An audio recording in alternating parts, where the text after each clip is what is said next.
नमस्ते। आज हम कक्षा 6 गणित अध्याय 1 प्रश्नावली 1.2 का प्रश्न क्रमांक 5 से सवालों को हल करेंगे। तो आइए अब हम प्रश्न क्रमांक 5 देखते हैं। प्रश्न क्रमांक 5 दिया है, ये आप एनसीईआरटी बुक का प्रश्न क्रमांक 5 देख रहे हैं ये, और मैं लिख देता हूं आपको यहाँ पर अंकों 6, 2, 7, 4 और 3 से बनाई जाने वाली सबसे बड़ी संख्या और सबसे छोटी संख्या, उन दोनों का अंतर क्या होगा, उन दोनों का अंतर क्या होगा। तो सबसे पहले हम क्या करेंगे, इसको हल करेंगे, हल लिखेंगे। दिए गए अंकों से प्राप्त सबसे बड़ी संख्या कैसे बनेगी, यहाँ लिखेंगे दिए गए अंकों से प्राप्त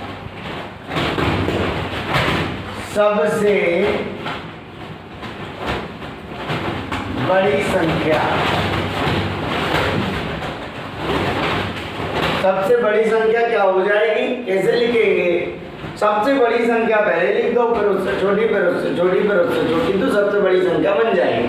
ठीक है, इनमें सबसे बड़ी क्या है, 7 है, उससे छोटी 6 है, उससे छोटी 4 है, उससे छोटी 3 है, उससे छोटी 2 है।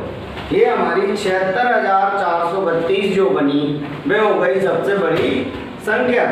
अब हम लिखेंगे दिए गए अंकों से प्राप्त सबसे छोटी संख्या। कैसी संख्या, सबसे छोटी संख्या। और सबसे छोटी संख्या क्या हो जाएगी, सबसे छोटी पहले लिख दो, फिर उससे बड़ी, फिर उससे बड़ी, फिर उससे बड़ी।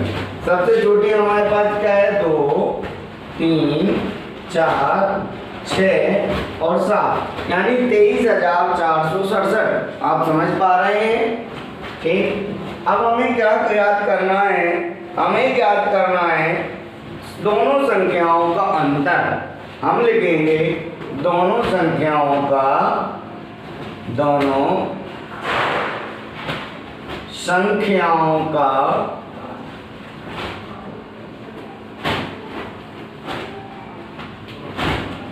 संख्याओं का अंतर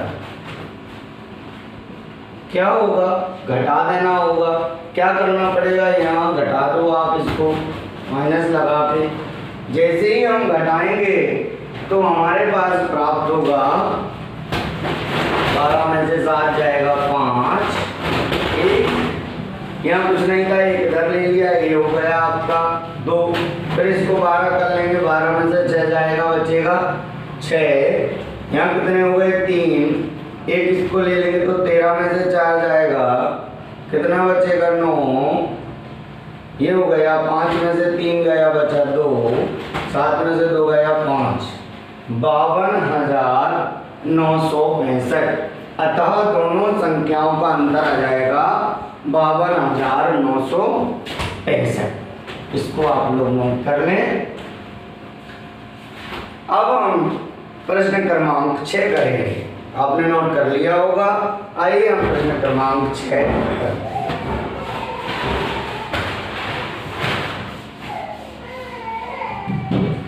प्रश्न क्रमांक 6 में दिया है, मैं आपको पढ़वा देता हूं।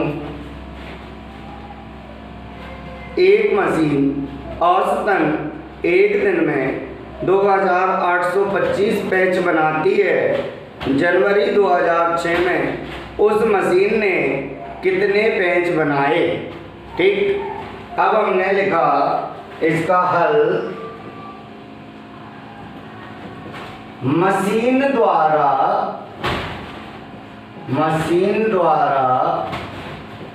एक दिन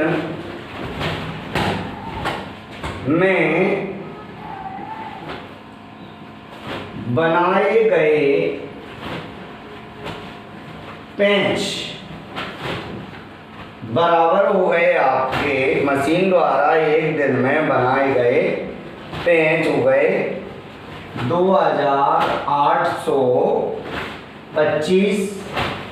ठीक, अब ये कह रहे हैं कि जनवरी 2006 अर्थात जनवरी में कितने दिन होंगे, तब जनवरी में कितने पेज बनाए जाएंगे, सब हम यहाँ लिखेंगे। जनवरी 2006 में दिनों की संख्या।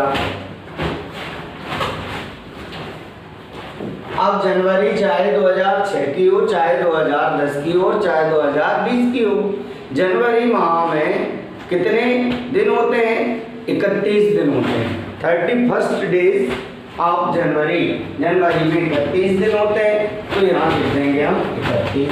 यानी एक दिन में 2825 पेज बनाते हैं, तो 31 दिन में कितने बनेंगे, बस वेरी सिंपल, हमें गुणा करना है। यहाँ लिखेंगे जनवरी 2006 में बनाए गए पेंचों की संख्या हो गई आपकी 31 गुणे 2825। गुणा करना आप जानते हैं अच्छे से, आपको कुछ नहीं करना, पहले एक संख्या का गुणा पूरे में कर दो, फिर दूसरे का पूरे में कर लो। इसमें यदि आपको असुविधा हो रही हो तो सुविधा की दृष्टि से इसको हम बड़ी संख्या को पहले लिख लो और छोटी को बाद में लिख दो। ठीक, अब आप पहले 1 से कर लो यहाँ गुणा, और फिर 3 से कर लो, करके बता देते हैं।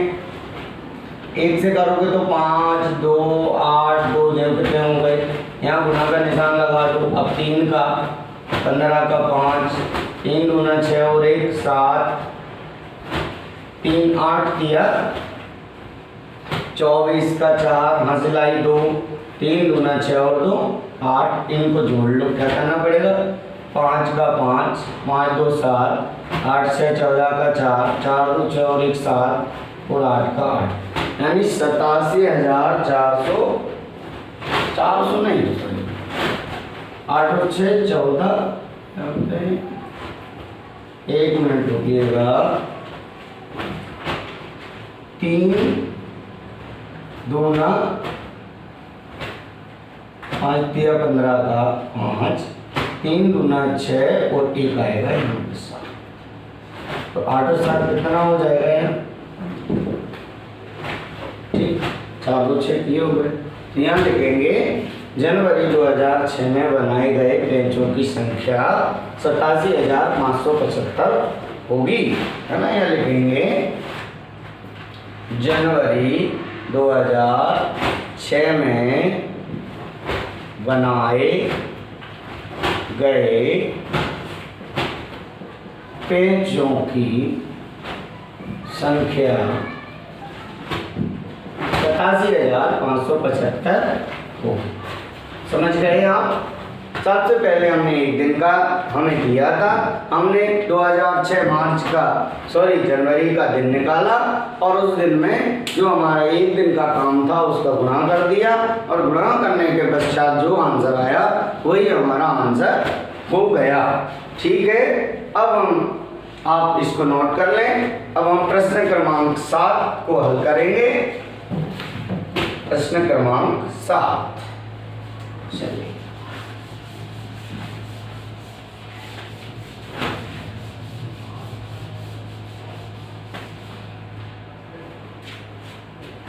क्वेश्चन नंबर 7 हमारा है, एक व्यापारी के पास 78,592 रुपये थे।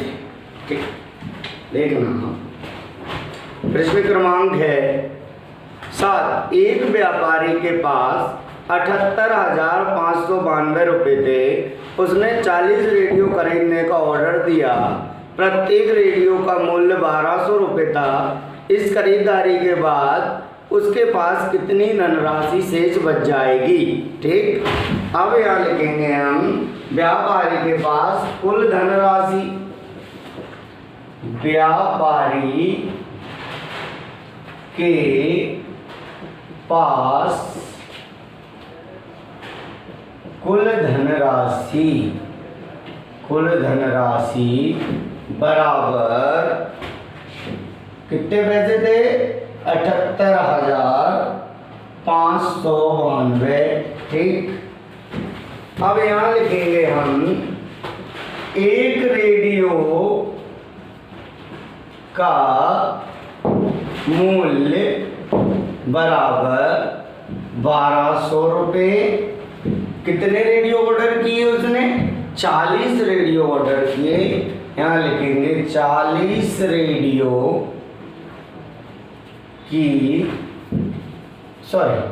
का मूल्य मूल्य बराबर 1200 गुणित 40 बराबर हो गया आपका।